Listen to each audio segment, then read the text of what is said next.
Welcome to lecture series on advanced geotechnical engineering.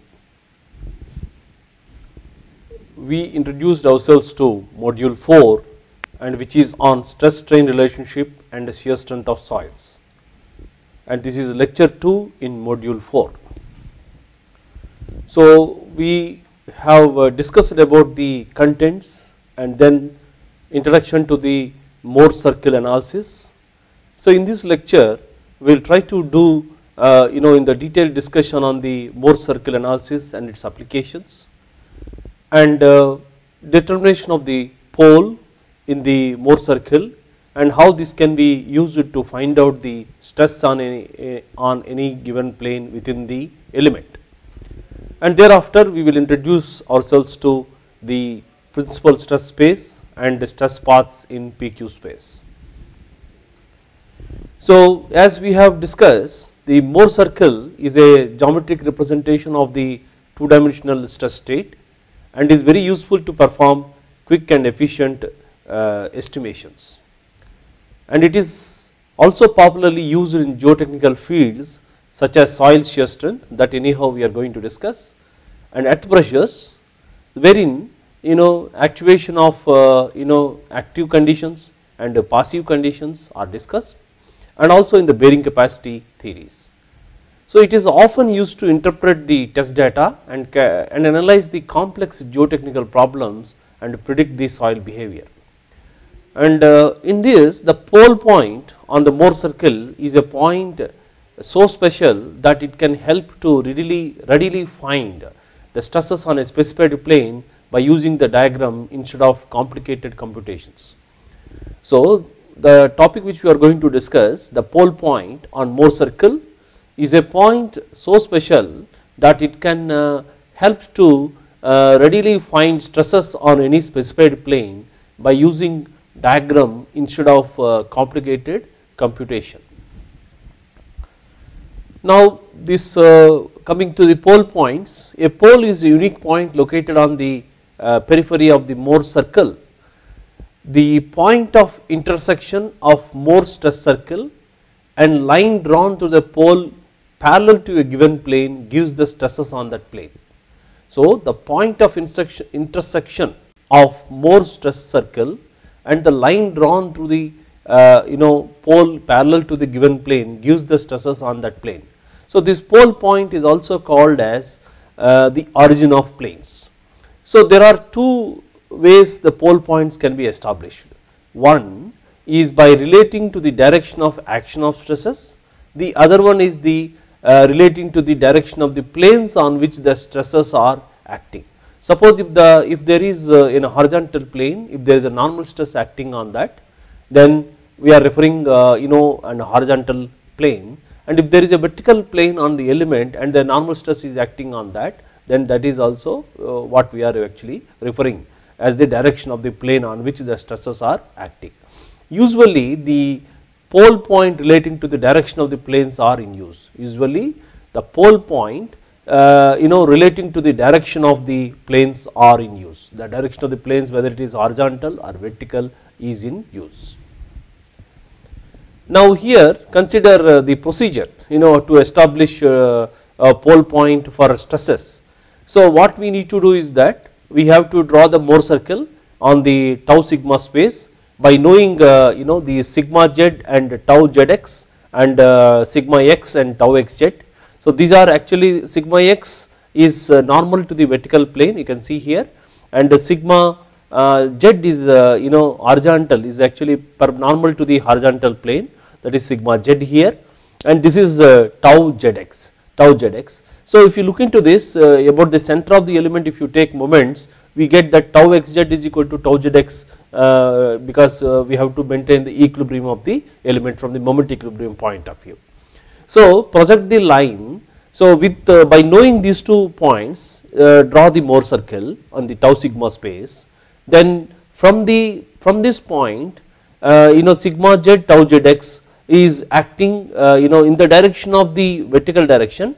Drop a line wherever it actually cuts the Mohr circle, and that is actually pole point from the stresses. So in this direction, if you are able to cut, then this is actually pole point from the stresses. Similarly, next if you look into this from here, when you have the sigma x which is in the acting in the horizontal direction, the direction is in the horizontal direction, but it is acting on the vertical plane, then you actually get a point here which is again same PS. So this is actually pole point from the stresses. The projection of the line from the point sigma x tau xz in the line of action of sigma x, that is horizontal, till it intersects the circumference of the circle, or projection of the line from the point sigma z tau zx in the line of action of sigma z vertical. They both actually gives the pole point with reference to the one method of establishment that is actually called pole point for stresses. The pole points for the planes, that means that the projection of the line from the point sigma z tau zx. So here you can see that by following the usual procedure we actually have drawn the Mohr circle, and here the sigma z and tau zx and sigma x tau xz. So from this point, so this is sigma z is actually acting, sigma z is acting which is perpendicular, but it is acting on the horizontal plane. So in the direction of this plane, draw a line which is parallel to this this horizontal plane until it intersects the Mohr circle, and that point is regarded as the pole point. So the intersection point gives the pole point PP for planes. So what we can notice here is that this is the point pole PP, and from the definition of pole point from the planes.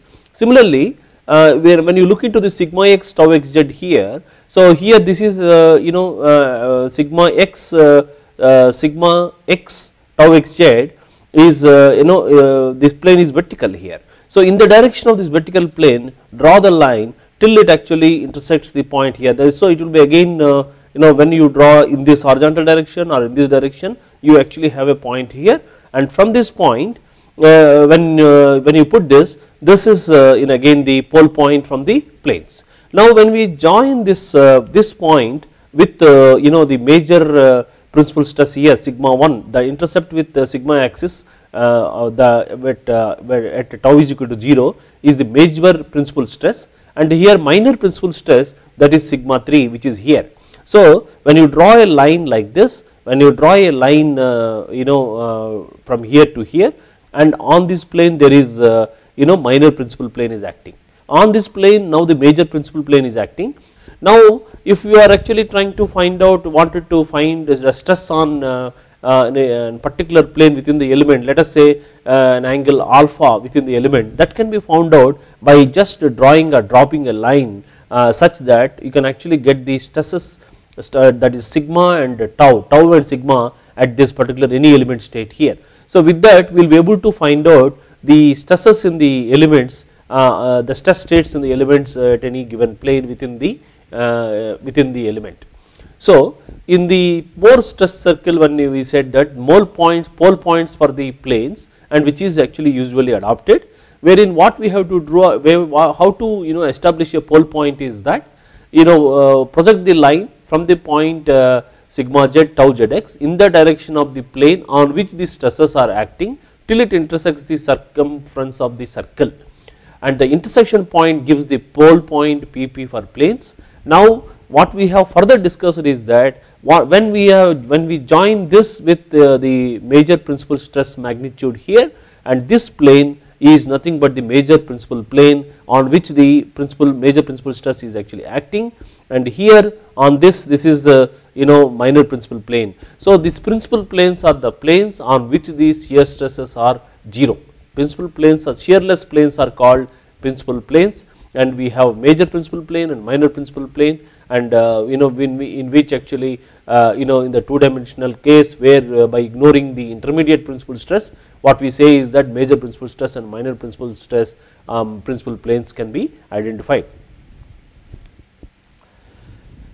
Now from the pole of the Mohr circle is defined as thus. Now if a line is drawn from the pole to a point on the circle where the stresses are tau I and sigma I, then in that exact plane the line is parallel to the plane on which the tau I and sigma I act.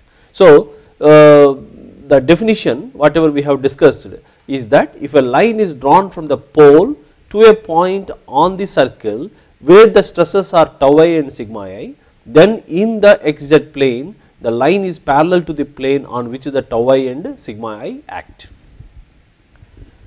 Now, use of the pole point if you look into is to basically to find out the stresses sigma c, sigma a, tau ac and tau ca on the plane on which is inclined at theta to the plane on which sigma z acts. So, now you can see that this is the sigma z is actually acting on this plane and sigma x is actually acting on this vertical plane, and there is tau zx is acting here and tau xz is acting here.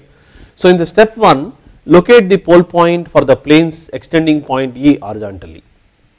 So, what we do is that you locate the pole point, that is we know that the stress state here is the sigma z tau zx and sigma x tau xz, construct the Mohr circle with this as the diameter, and from this the sigma z is actually acting on the horizontal plane. So, extend this line, project this line till it intersects the periphery of the circle, and that is the circumference of the circle, then that point is regarded as the pole point PP.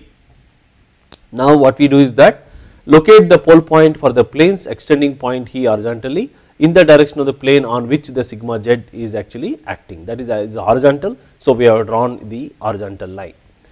Then what we have to do in the step 2 is that draw a line parallel to the plane which sigma c acts.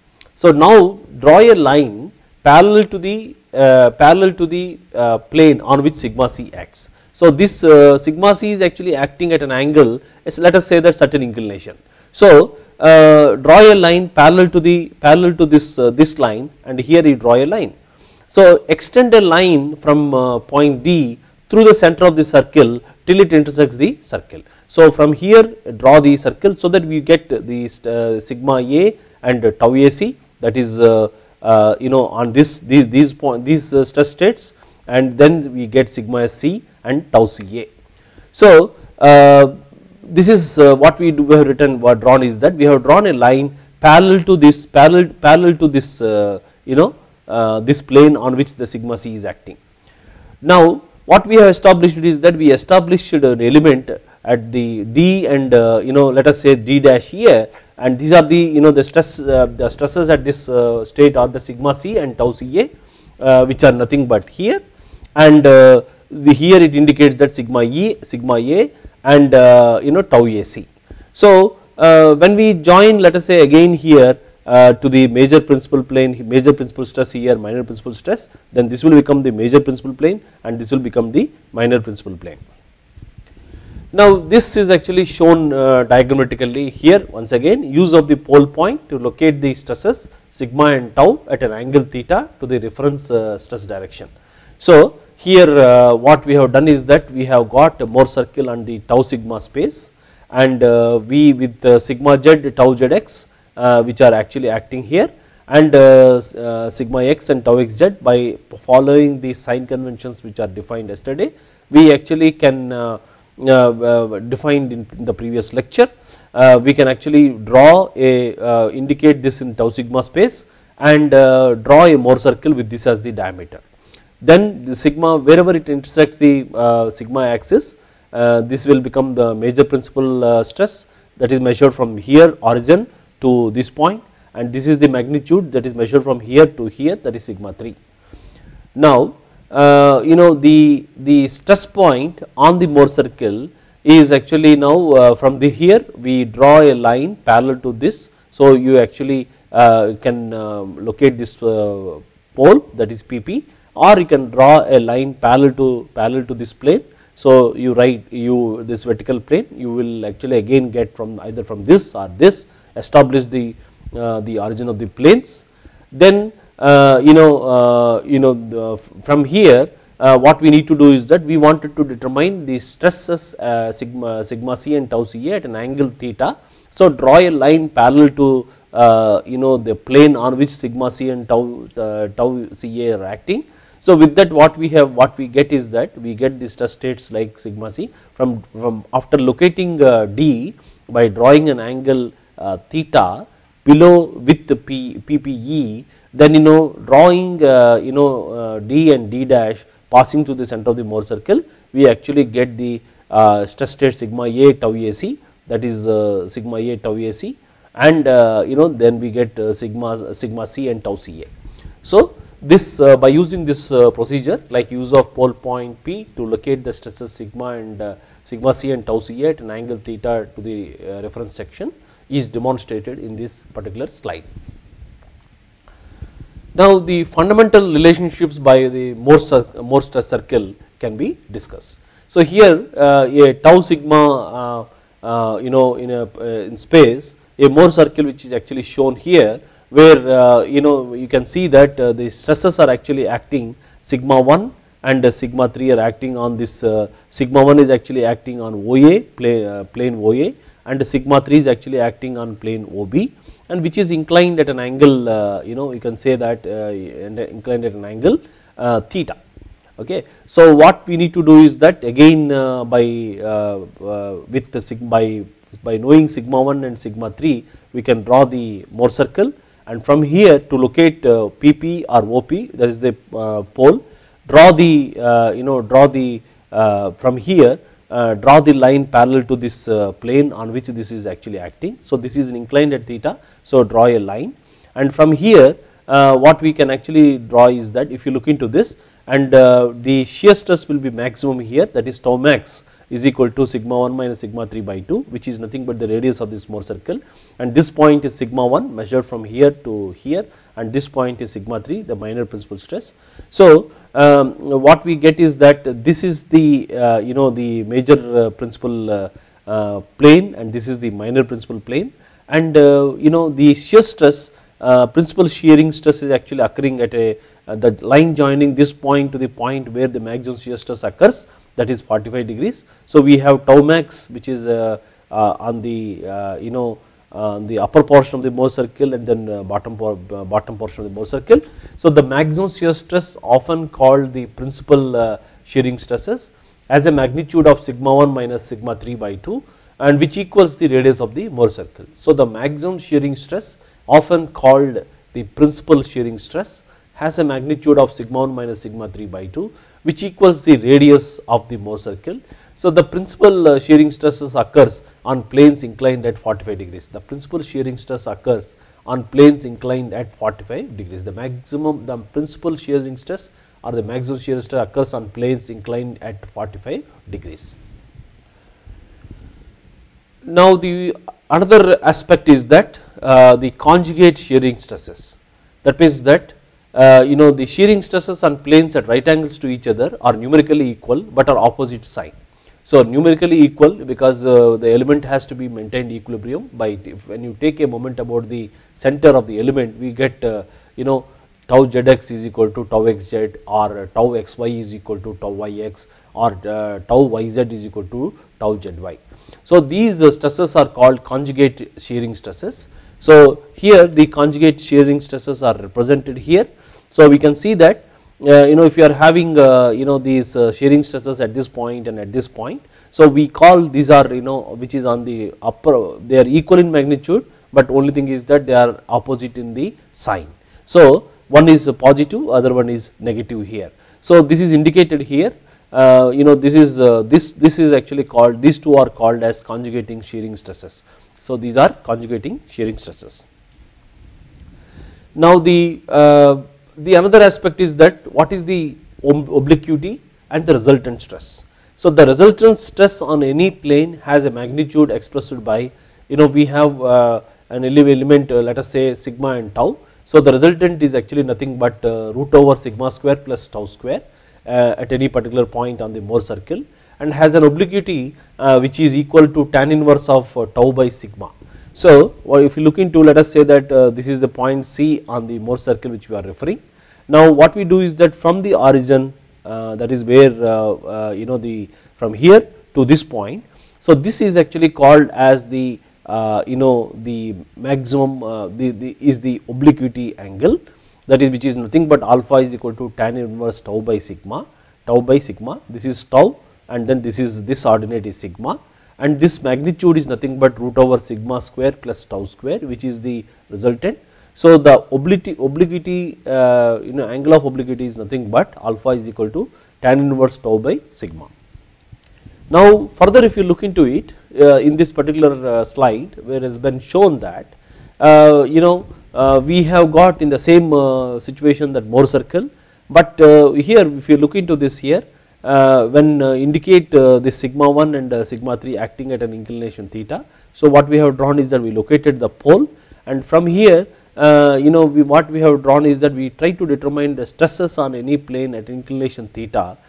So, that is this point where it actually touches the the point where it is tangential to this line when you draw from the horizon, and if the point where it actually gets tangential and that point and this point when you join, and when you look into that, this is also in the beginning. So, this angle is actually called as the this angle joining from this point to this point is actually called as the maximum angle of obliquity. So, the maximum of all the possible obliquity angles on various planes is called maximum angle of obliquity, which is alpha m. The maximum of all possible obliquity angles on the various planes is called as the maximum angle of obliquity, and the coordinates of the point of tangency are the stresses on the plane of maximum obliquity and is less than the plane of principal shear.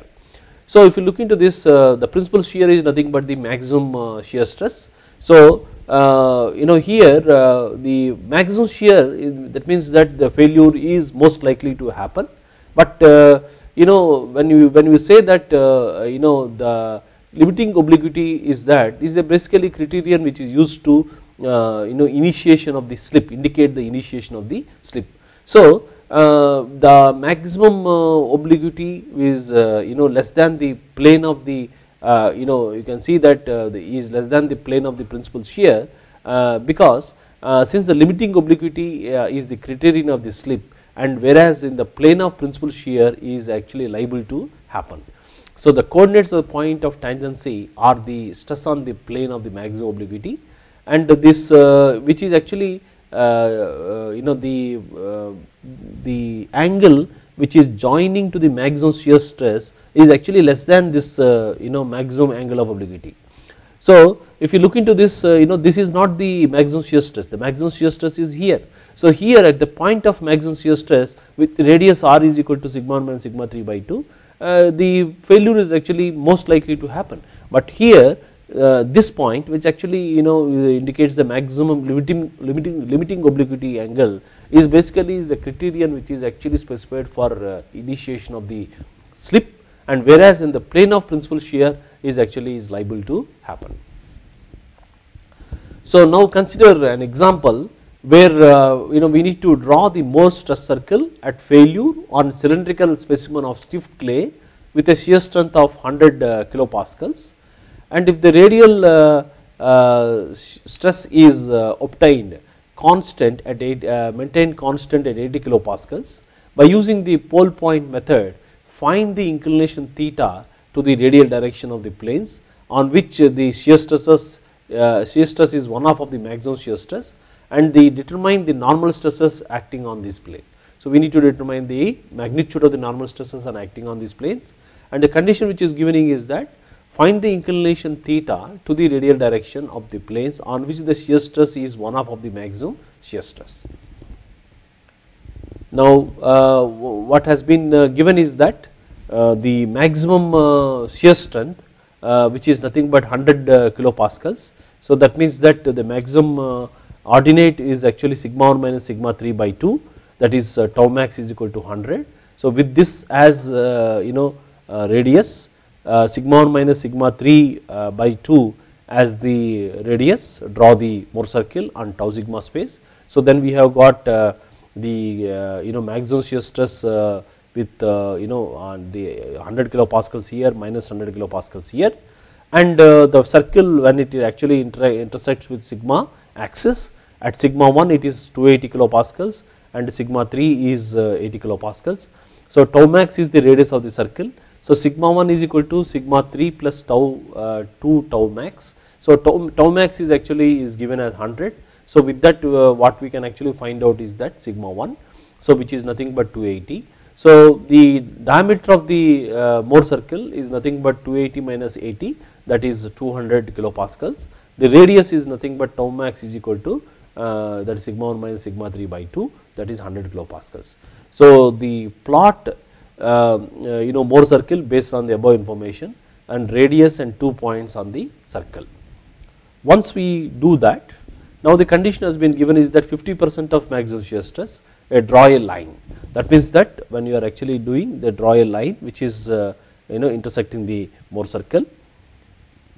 So, draw a line at tau is equal to 50 kilopascals, which is half of tau max. Now, as the principal stresses are acting on edges of sigma 3, here this plane is actually horizontal because the cylindrical sample.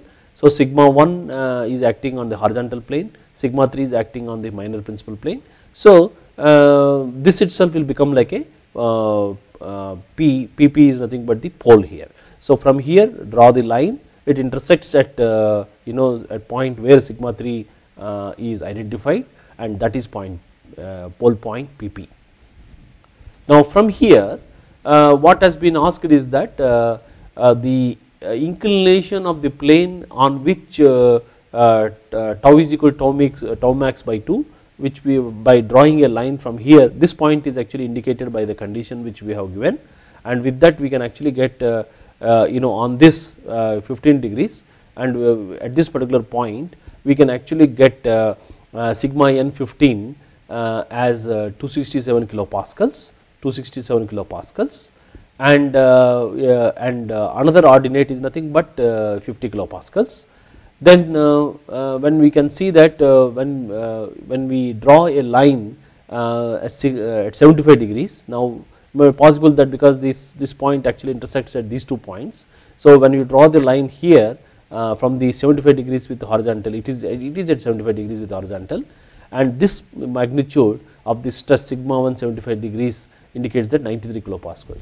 So, draw the line from the pole to intersect the intersection 50 kilopascals, a line on the Mohr circle.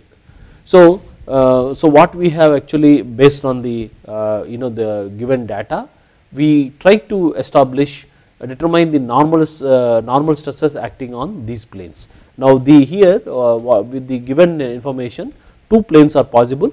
So, we could actually get for this same shear stress 2 different normal stresses can be seen. One is at plane inclined at 75 degrees, the other one is actually at the 15 degrees.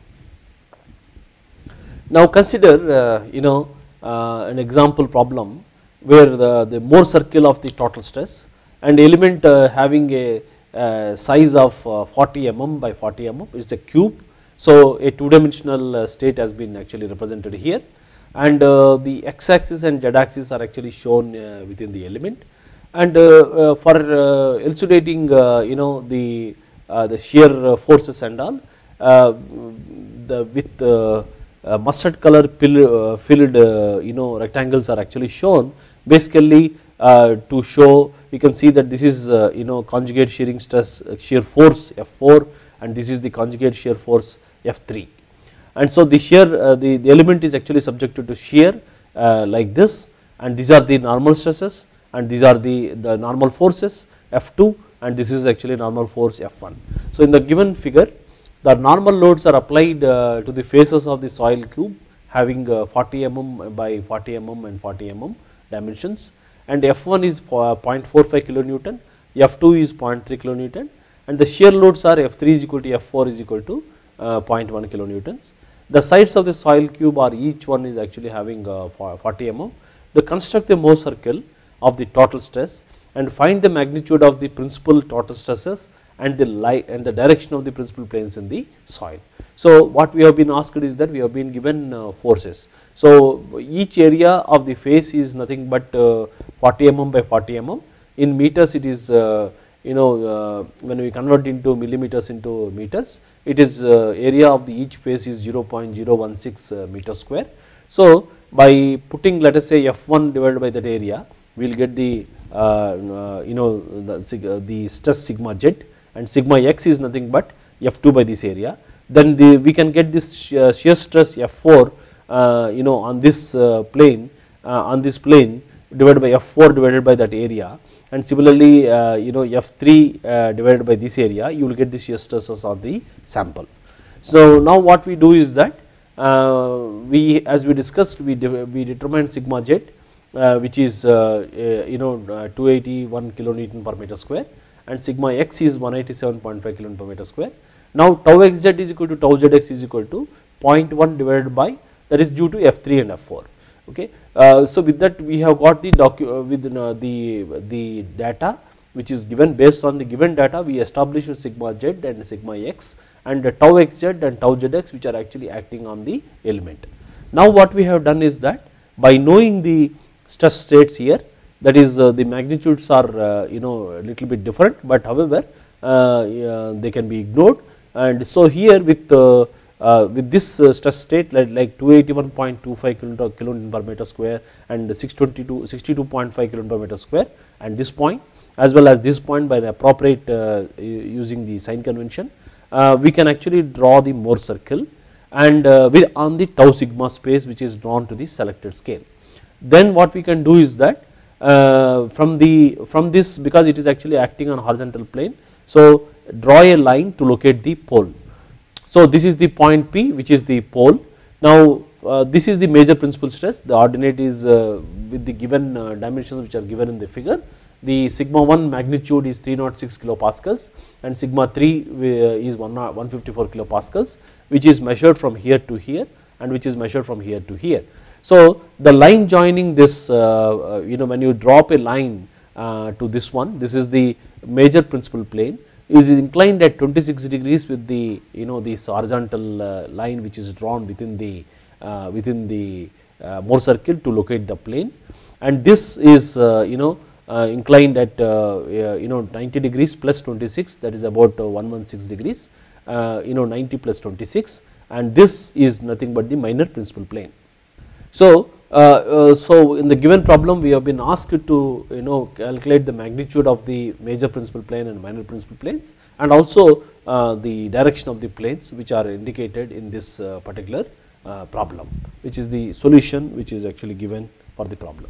Now another example, here if you look into it, there is an element which is actually subjected to a cylindrical element, subjected to the minor principal stress is 12 kilopascals and major principal stress is 52 kilopascals. You can see that these elements are not having any shear stresses, so hence they can be called as shearless planes. So this is a major principal stress and minor principal stress. The major principal stress is actually acting on the horizontal plane and minor principal stress is actually acting on the vertical plane. So as can be noted here, the sigma 1 with the sigma 1 52 kilopascals and sigma 3. So with 52 minus 12, that is about 40 kilopascals as the diameter, draw the Mohr circle. Once you draw the Mohr circle, so this is the point A, which is on the sigma axis, which is 52 kilopascals is actually indicated here. This is the minor principal stress. So this is actually acting on the horizontal plane. So from here draw a line to locate the pole P. So this is the pole P. Now what we need to do is that we need to let us say that the angle alpha is 35 degrees. So on this this angle 35 degrees, when you draw from this point to this point, so point intersects at C. So at point C, wherever it actually intersects the Mohr circle, we can actually interpret the sigma A and tau A. So that is nothing but 39 kilopascals and this is 18.6 kilopascals. So what we have actually got from this problem is that we actually have for a given plane which is actually inclined at alpha is equal to 35 degrees within the element. So first we have drawn the Mohr circle based on the information which is given, that is sigma 1 is given 52 kilopascals, sigma 3 is given 12 kilopascals. So with 40 kilopascals as a diameter, we have drawn a Mohr circle, and then we have indicated identified the pole P, and from the pole P we can actually draw a line at 35 degrees. Suppose if it is let us say 60 degrees, then that will be line will be located at that point, this point. Then this is the point where you can actually get the stresses in the element at the onset of failure at a particular plane of inclination. And another important point is that in this the major principal plane is this, and minor principal plane is actually indicated by a line perpendicular to this major principal plane. So, major principal plane is in horizontal here, and minor principal plane is here, which is perpendicular to the major principal plane. Now, the same procedure is actually explained here. Plot the Mohr circle to some convenient scale and establish the pole point or the origin of the planes. A line through the pole inclined at an angle alpha is equal to 35 degrees from the horizontal plane would be parallel to the plane of the element, and that is of interest, and the intersection is at point C, and from there we can actually calculate the sigma alpha, which is 39 kilopascals, and tau alpha is equal to 18.6 kilopascals, which are actually acting at the along the plane which is inclined at 35 degrees with the major principal plane. Now, consider similar example. Only thing is that in this particular case the element in space is inclined at 20 degrees. That means that the element is actually considered within the space with 20 degrees inclination with the horizontal. So, the element under same stresses have been considered, but only thing is that this element in space is actually subjected to an inclination of 20 degrees, and we are interested in this along 35 degrees plane, what are the state of the stresses. So, with the given information now, with 52 kilopascals and 12 kilopascals, now draw the Mohr circle. So, what we get is that we draw the Mohr circle. Now, what will happen is that because the inclination of the plane on which the major principal stress is actually acting is changed now. So, because of that, so parallel to this plane the location of the pole point changes. Previously the pole point was here when it was horizontal, now it got lifted up. So, you can see that draw a line from AP and where it actually intersects. So, the pole is actually located here. So, from here if you put this 35 degrees, then again it will intersect at sigma n is equal to 39 kilopascals and tau n is equal to 18.6 kilopascals. So, this sigma 1, this is the major principal plane now, and this is the minor principal plane with the magnitudes which are actually given like 12 kilopascals and 52 kilopascals. So, this is the major principal plane and this is minor principal plane. So, the resulting sigma alpha is equal to 39 kilopascals and tau alpha is equal to 18.6 kilopascals are same, because nothing has changed except the orientation of the space of the element. So, when you have the orientation of the element is actually changed within the space, then the internal stresses will not change, but the pole point locations and the inclinations of the planes depend upon the orientation of the element is under consideration. So, now take another example wherein the stresses are actually shown in the figure below, wherein you can see that this is element and which is subjected to this is the horizontal plane, where sigma v is equal to 6 megapascals, which is actually subjected here, and we have got tau is equal to 2 megapascals here, 2 megapascals, and this is minus 2 megapascals. This is the this element is under tension, and this element is this is actually the shear stress, which is minus 2 megapascals here and minus 2 megapascals here. So, we have the in the vertical direction it is compression, and the lateral direction it is we have the element is under tension. So, what we need to determine is that evaluate the stresses sigma alpha tau alpha when alpha is equal to 30 degrees within the element and as shown in the element, and evaluate sigma 1 and sigma 3 when alpha is equal to say 30 degrees. So, we need to calculate what is the locate the maximum maximum principal stress and minor principal stress. So, the procedure is that plot the state of the stress on the horizontal plane, that is 6 2 at point A, and note that the shear stress makes a clockwise movement about A. So, the shear stress is actually making clockwise shear stress is actually making clockwise movement about A. So, from the consideration which we have defined in the previous lecture, shear stress makes a clockwise movement about A. So, therefore, when the clockwise moment when the shear stress is actually making clockwise movement, then it is actually regarded as positive. And if you look into this here, for the A is the element outside the A is a point outside the element. So, about this, if it actually makes a clockwise movement, it is regarded as the positive. So, in this case, if you consider element A, it is actually making clockwise movement, but when you take this particular one, this shear stress is actually making counterclockwise movement about this point within outside the element. So, this is actually regarded as negative. So, this point is actually negative, and this is negative, and again here this is making clockwise movement. So, this is actually positive. So, these two shear stresses are positive and these two shear stresses are negative. So, plot the point B -4 -2, the shear stress on the vertical plane is negative since it makes counterclockwise movement. So, clockwise shear stresses are positive, so and counterclockwise shear stresses are negative.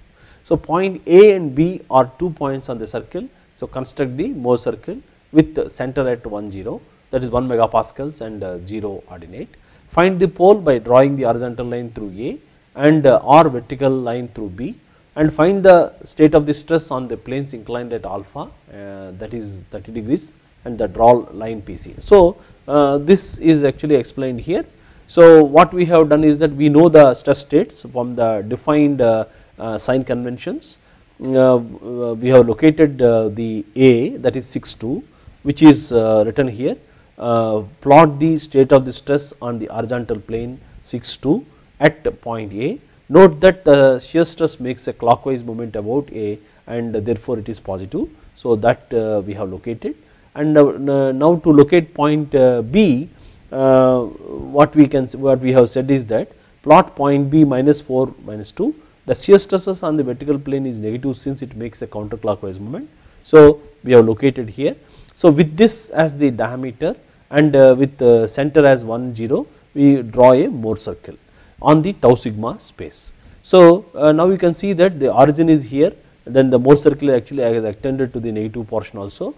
Now, what next step you need to do is that after having drawn the Mohr circle, find the pole by drawing the horizontal line through A. So, draw the from this known stress state here, draw the line horizontal, because this is on the known stress state is here, draw the line parallel to this plane. So, it intersects the Mohr circle at point P, or you can draw a vertical line through this in the parallel to this plane on which the stresses are acting. So, it intersects at the P. So, this is the pole P. So, from here what we have been asked is that calculate the stresses at an inclination 30 degrees within the element. So, from P with PA, draw a line which actually intersects PC. So, the point C is nothing but we get the stress state, that is sigma n is 1.8 megapascals, and the tau A is actually 5.3 megapascals. But if you look into this this particular portion M, which is sigma 1 minus sigma 3 by 2, which is nothing but plus or minus 5.4 megapascals, and which is M and M dash, we actually have got these points here. This is the minimum responsive stress, this is the maximum shear, and this is the this is also a point of maximum shear. So, this inclination of PM is actually 34 degrees, and this magnitude of this is actually about 5.4 megapascals. Now, the next issue is that to draw line passing through this point, this is nothing but the sigma 1 and this is sigma 3. So, with this we can actually find out what is the magnitude of the sigma 1. So, this sigma 1 magnitude is at 6.4 megapascals, and this is nothing but in tension, that is sigma 2 is equal to minus 4.4 megapascals. So this is the minor principal plane and this is the maximum principal plane. The inclinations with the planes are actually indicated here. So in the figure what I have been asked is that we actually need to find out the state of the stress when the element is actually having a plane inclined at alpha is equal to 30 degrees, and lines drawn from P to sigma 1 to sigma 3 establish the orientation of the major and minor principal planes. That we have actually done through here in this particular exercise in the problem, where we have actually identified and calculated what is the maximum principal stress and minor principal stress, and also when the given element is actually subjected to different state of stresses, and we have actually tried to understand what is the how we can actually determine and interpret the several parameters very efficiently. Now as we know that the total stress is nothing but effective stress plus pore water pressure. So at a given condition, we can actually draw different Mohs circles for total stresses and effective stresses. So here in this particular slide, wherein we can actually see that Mohs circle for total and effective stresses. So here on a tau sigma plot, if you look into this, on the right hand side the circle in white color indicates the total stress circle, and this is nothing but the effective stress circle. So on the when we have sigma 1 as the major principal stress, sigma 3 as the minor principal stress, with this sigma 1 minus sigma 3 as the diameter, draw the Mohs circle. Now this is the again the pole point here. Now from this point at an inclination theta, you can actually draw an element where sigma naught and tau naught tau theta are the the stresses on that particular point and that particular plane, which are actually acting sigma theta is acting perpendicular to this plane and tau theta is actually acting on this plane or along this plane.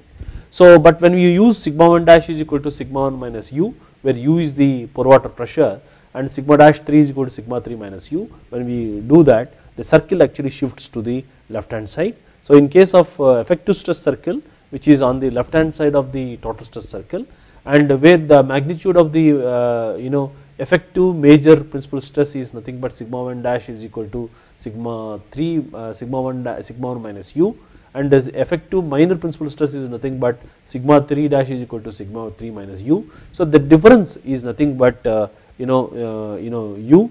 Again when we actually locate the pole point, the pole will not change, and from this inclination theta and this stress state sigma dash theta and tau dash theta, we can see that the difference between these two horizontally these two are separated by a distance u, and you can see that both in effective stress circles and total stress states, the Mohs circles are actually having identical diameters. So we can actually summarize the points like the effective stress circle has the same diameter as the total stress circle and is separated from it by the pore water pressure. The effective stress circle has the same diameter as the total stress circle and is separated by the pore water pressure, and the stresses tau dash theta and sigma dash theta are effective stresses acting on the plane inclined at angle theta. By examining the circles, we note that tau dash theta is equal to tau theta and sigma dash theta is equal to sigma theta minus u. So what we can actually conclude is that for a given state of total stress, changes in pore water pressure have no effect on the effective shear stresses, they alter only the effective normal stresses. So one important conclusion which we have deduced here is that for a given state of total stress, the change in pore pressure have no effect on the effective shear stresses, they alter only the effective normal stresses. So this is actually represented here, tau dash theta is equal to tau theta, where you can see that the vertical ordinate this is identical to that of though the magnitudes are different, but vertical ordinate is actually tau dash theta is equal to tau theta, that is indicated here, and also sigma dash theta is equal to sigma theta minus u. So the effective stress circle has the same diameter as the total stress circle, and is separated from it by the pore water pressure, and the stresses are tau dash theta and sigma dash theta, which are the effective stresses acting on the plane inclined at theta. So by examining the circles, we can see that tau dash theta is equal to tau theta and sigma dash theta is equal to sigma theta minus u. So in the for a given state of the total stress, changes in the pore water pressures have no effect on the effective shear stresses, they alter only in the effective normal stresses. So in this particular lecture, we actually have tried to understand how a the Mohr circles can be drawn, and then what are the applications of this, and then we try to establish the origin of the planes and pole the pole point P, and then we also have discussed that how we can actually determine the major principal planes and minor principal planes, and we can actually say that the principal planes are the ones where the shear stresses are 0, that is shearless planes are called principal planes.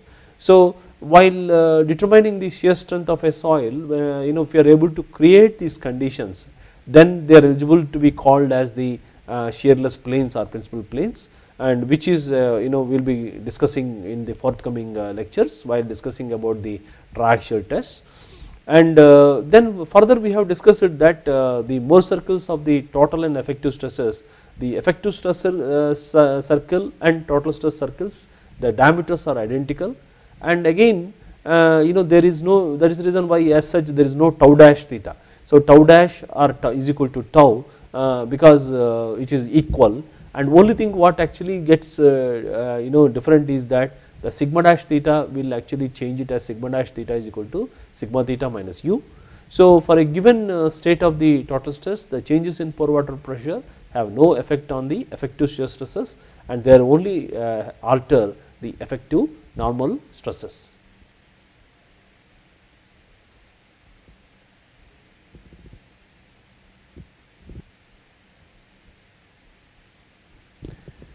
So we have discussed about the Mohr circles for the total and effective stresses. So we can conclude that for a given state of the total stress, the changes in pore water pressure have no effect on the effective shear stresses, they alter only the effective normal stresses, because from the demonstration here tau dash theta is equal to tau theta and sigma dash theta is equal to sigma theta minus u. Further, we can actually look that use the pole construction on the effective stress Mohr circle to calculate the effective stresses on any plane is exactly same way as we use the pole construction to calculate the total stresses. So if you are having the effective stress conditions or effective stress Mohr circles also, the same way we can actually use the pole construction method. And another thing is that the position of the pole in the Mohr circle of effective stress is same as in the Mohr circle of the total stress, and the location of the principal planes of the total and effective stresses in soil are identical. So when we have got the total stress conditions and effective stress conditions, then what we said is that the pole construction, which is actually the procedure, is same, and the principal planes in the effective stress conditions and total stress condition, they remain same. That means that the position of the pole in major circle of effective stress is same as the Mohr circle of total stress, and the location of the principal planes of total and effective stresses in soil are identical. So the positions of the pole in Mohr circle of effective stress is same as in the Mohr circle of total stress, and the locations of principal planes of total and effective stresses in the soil are identical. So the principal plane, so that can be seen from the diagram here. When you look into this here, the major principal plane is here and in the effective stress conditions, and minor principal plane here, it has not changed. Here you can see that this is the major principal plane even the total stress conditions, and here this is the minor principal plane, that is a perpendicular one in this case for the total stress conditions also, and the pole is here for the total stress condition, and here also the pole is here. So in a way what is actually changing is that sigma dash theta, which is actually nothing but sigma theta minus u. So the u is that pore water pressure, which is the separating for the normal stress only, but whereas you can see that the tau dash theta is equal to tau theta, that means that it will not affect the effective shear stresses. So this with this we actually have discussed in length about the Mohr circles for and then pole interpretations, and we connected to Mohr circles of the total and effective stresses.